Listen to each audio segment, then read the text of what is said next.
नमस्ते दोस्तों, बहुत बहुत स्वागत है मेरी चैनल निफ्टी से आगे में।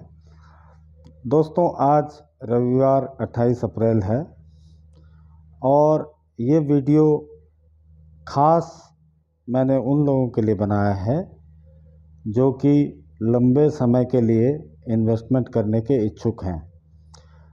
दोस्तों, मैंने आपको बार बार ये बताया है कि लंबे समय के लिए आपको निवेश करना है तो शेयर मार्केट में 4 ऐसी ETF हैं जिनमें आप डिप पे अगर इन्वेस्ट करेंगे तो आपको आने वाले सालों में जो प्रॉफिट होगा वो आप अंदाज़ा भी नहीं लगा सकते दोस्तों।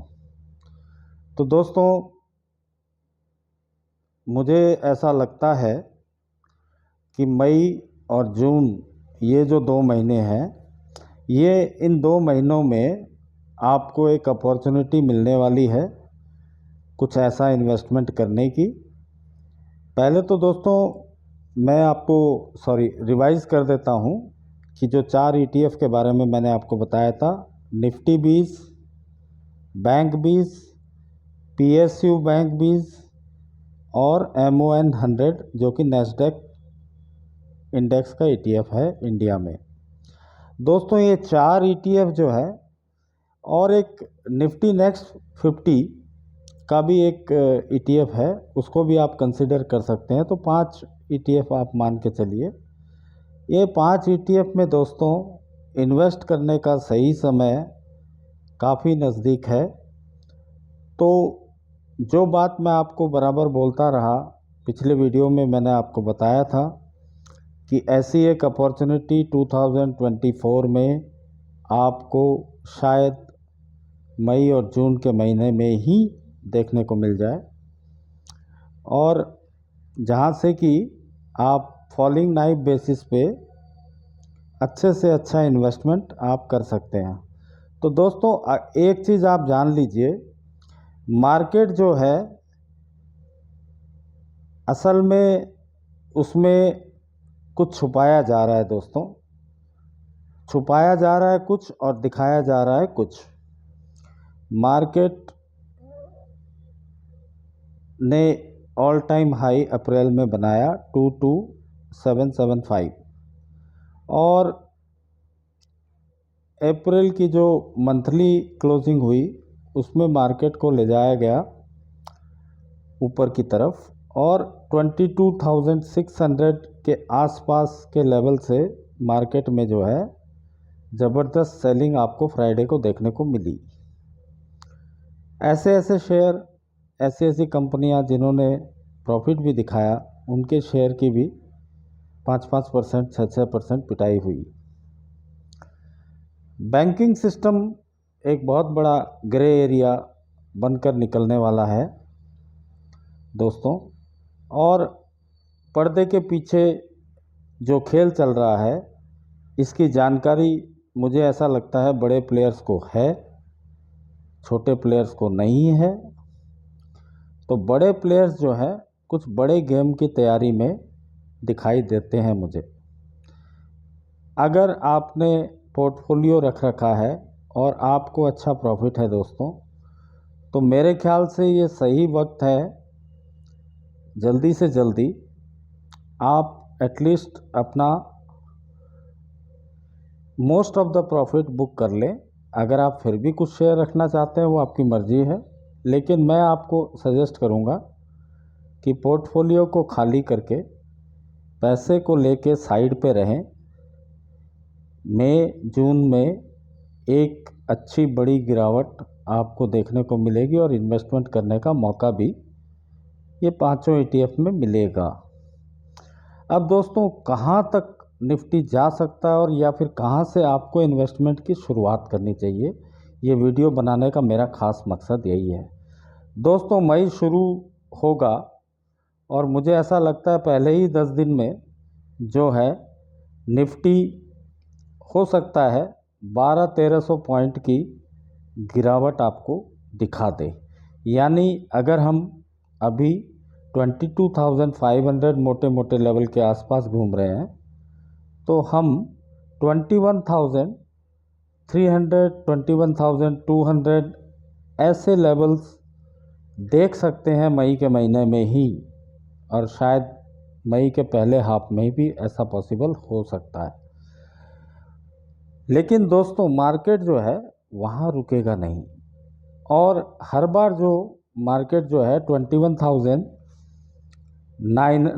21,700 ऐसे लेवल से जो मार्केट बाउंस बैक देता है, इतनी बार मार्केट ने बाउंस बैक दिया है कि अब एक रिटेल ट्रेडर्स की मेंटालिटी क्या हो गई है कि मार्केट जैसे ही 22,000 के नीचे जाएगा, मार्केट वहाँ से रिकवर करके एक नया हाई बना देगा।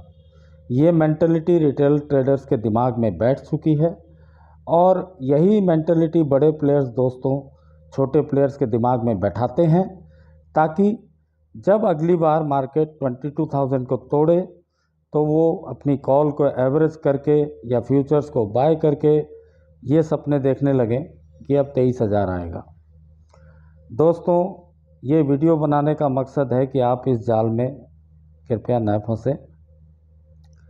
इस बार जब मार्केट 22,200 के नीचे ट्रेंड करेगा और जिस दिन क्लोज कर देगा, उसके बाद दोस्तों आप मार्केट में लगातार गिरावट देखेंगे, और मार्केट जो है 21,700 को भी या 21,500 को भी ऑनर नहीं करेगा। अब दोस्तों आप सोच रहे होंगे 1300 पॉइंट की गिरावट हो जाए तो क्या हम इन्वेस्टमेंट कर लें? जी नहीं, पूरा इन्वेस्टमेंट आपको 1300 पॉइंट की गिरावट पे यानी 21,200 के लेवल पे नहीं करना है दोस्तों, क्योंकि अब जो मैं बताने जा रहा हूँ वो उससे भी ज़्यादा खतरनाक है। 21,200 के लेवल पे दोस्तों आपको अपने इन्वेस्टमेंट की शुरुआत करनी है, यानी अगर आपको निवेश करना है 25 लाख, तो उसका जो 10% है यानी 2.5 लाख की शुरुआत आपको 21,500 के लेवल से नीचे जैसे निफ्टी जाए तो आपको अपने इन्वेस्टमेंट की 10% डाल के ये 5 ETF में शुरुआत कर सकते हैं दोस्तों। और वहाँ से जैसे जैसे मार्केट नीचे जाएगा, क्योंकि दोस्तों वहाँ से भी जून के महीने तक हो सकता है मार्केट है अपना समय लगाएगा। जो लोग टाइम साइकिल को मानते हैं, ट्रेड करना चाहते हैं पुट में, तो वो जून की पुट लेकर के बैठ सकते हैं।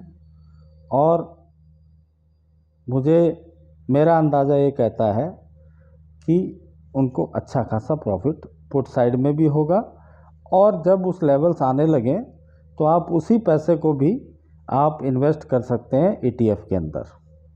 तो 21,500 के नीचे निफ्टी ट्रेंड करे तब आपको अपना 10% जो इन्वेस्टमेंट है उसको ETF में लगाना शुरू करना है, और वहाँ से जैसे जैसे नीचे जाता जाए निफ्टी दोस्तों, वहाँ से कम 2,000 पॉइंट आपको और भी डिप आएगा, और वो 2,000 पॉइंट के डिप में आपको हर एक 300-400 पॉइंट पे एग्रेसिवली इन्वेस्ट करना है।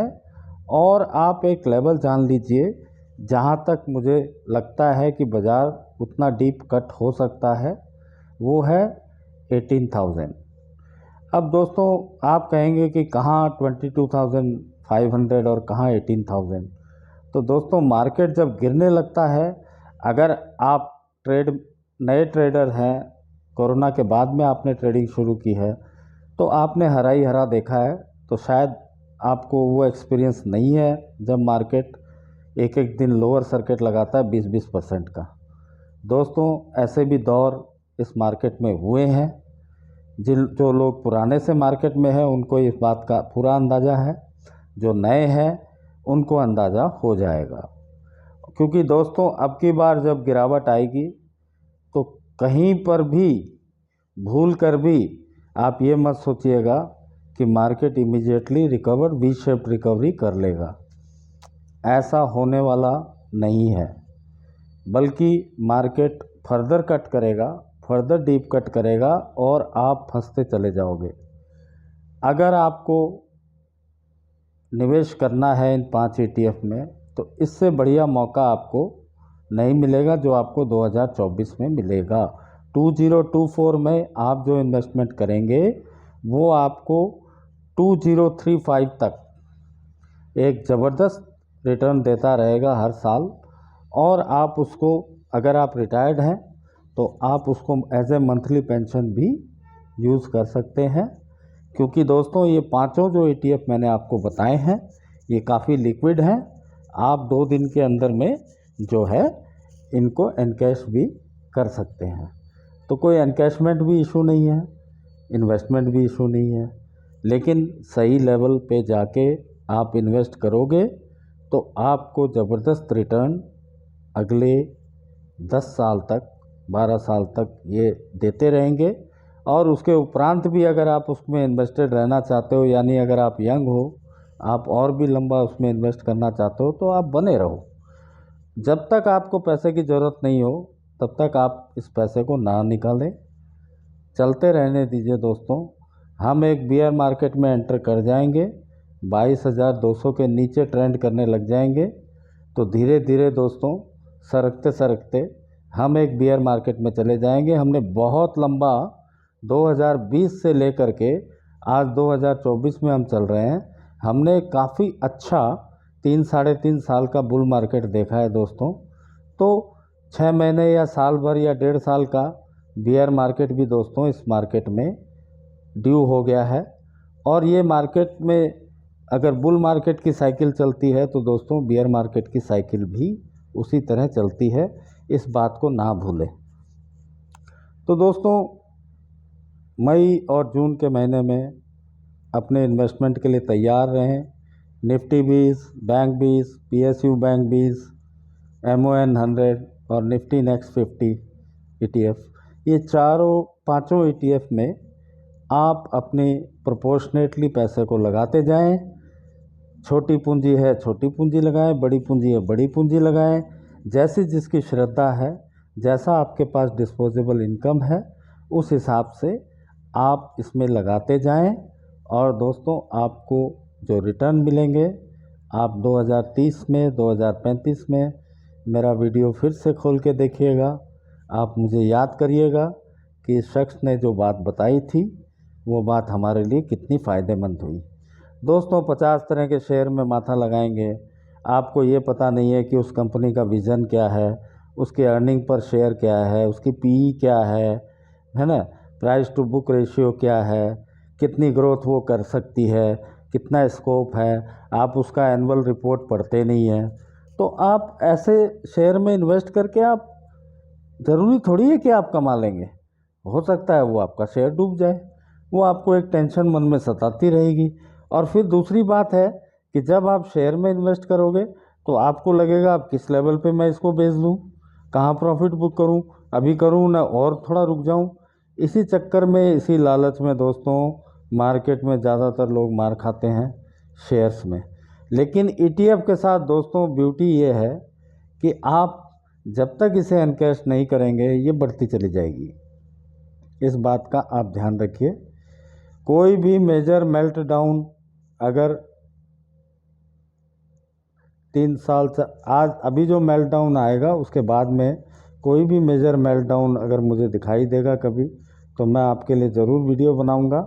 उस वक्त मैं आपको सजेस्ट करूंगा कि आप अपना 50-60% या 75% जो भी ETF में प्रॉफिट है उसको आप बुक करें। पर फिलहाल मुझे ऐसा नहीं लगता है, मुझे ऐसा लगता है कि 6 महीने से 1.5 साल के बीच में एक हम बियर मार्केट में एंटर करेंगे। उसके बाद जो रिकवरी आएगी दोस्तों, वो रिकवरी निफ्टी को शायद 25,000 के पार ले जाए और सेंसेक्स को जो है 1 लाख की तरफ ले जाए और बैंक निफ्टी को भी कम से कम 60-65 हज़ार तक ले जा सकती है। तो ये सारे जो टारगेट्स हैं 2030, 2032, 2027 ऐसे हॉराइज़न पे ये टारगेट्स हैं। और मेनली मेरी माने तो 2030 तक मैं ऐसे टारगेट्स देखता हूँ। ये कोई बड़ी बात नहीं होगी दोस्तों। 2020 में अगर हम 7,500 निफ्टी पे थे और आज 22,500 पे हैं, तो it is very much possible कि 2030 में हम 25,000 के पार हों निफ्टी में और 60,000 के पार हों बैंक निफ्टी में। और वैसे ही सेंसेक्स जो है हमारा वो 1 लाख का फिगर भी शायद पार कर ले। तो ये दोस्तों बिल्कुल संभव है, इसमें ज़रा भी असंभव वाली कोई बात नहीं है। लेकिन दोस्तों अगर आप सही समय पे सही लेवल पे इन्वेस्टमेंट में जाएंगे तो दोस्तों आप उसका बेनिफिट को रीप करते रहेंगे अगले 10 साल, इस बात की गारंटी है। और आशा करता हूँ कि ये जो वीडियो मैंने आपको बनाया है आप खुद सचेत हो जाएंगे।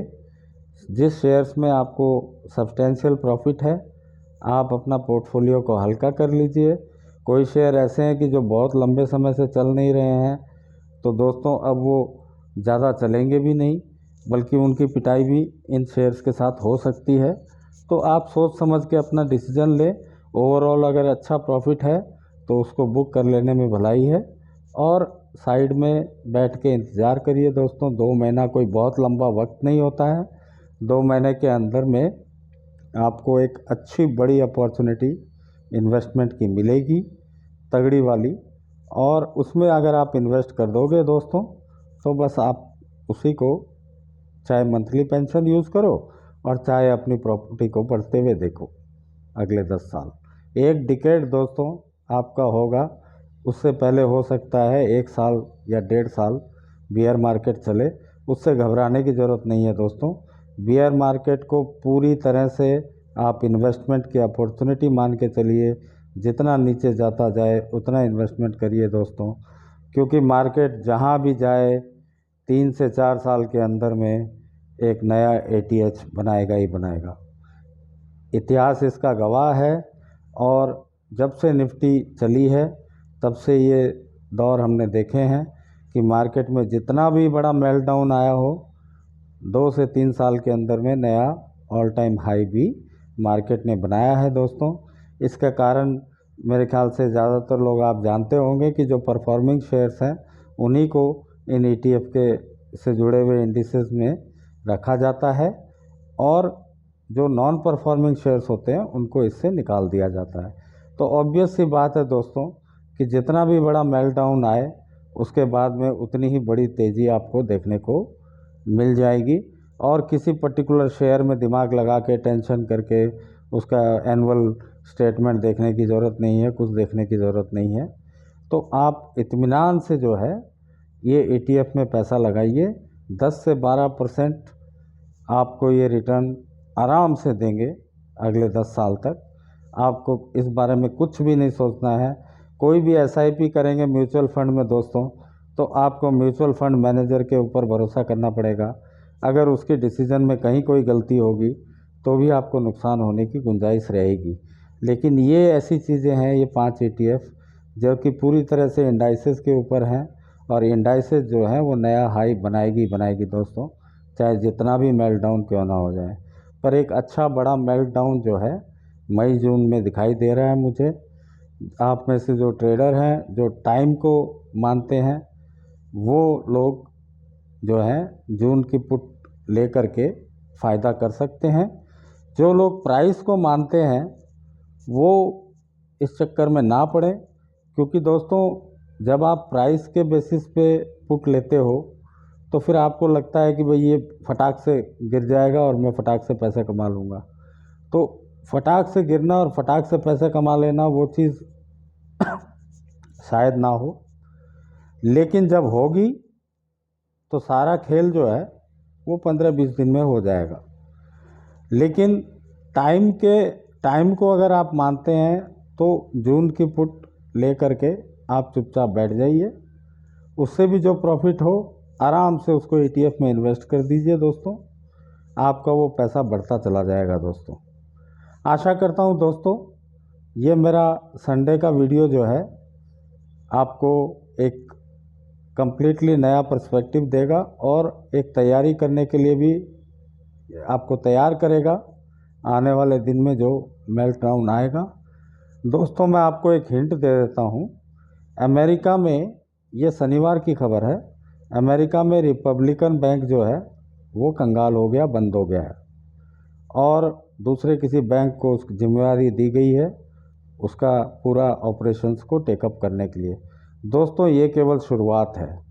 US में ऐसे बहुत सारे जो खेल हैं वो पर्दे के पीछे चल रहे हैं, और एक बार यूएस में बैंकिंग का बबल अगर फूटा तो ये मान के चलिए कि इंडिया का मार्केट भी उससे अछूता नहीं रहेगा। It is a connected world, so the whole world is going to get affected by this. And there are many other geopolitical factors as well as critical elections in India and US which will also decide the course of the market. There is also a big decision of Fed looming large on the market, which is the interest rate reduction, which I don't think is becoming possible because of high inflation data.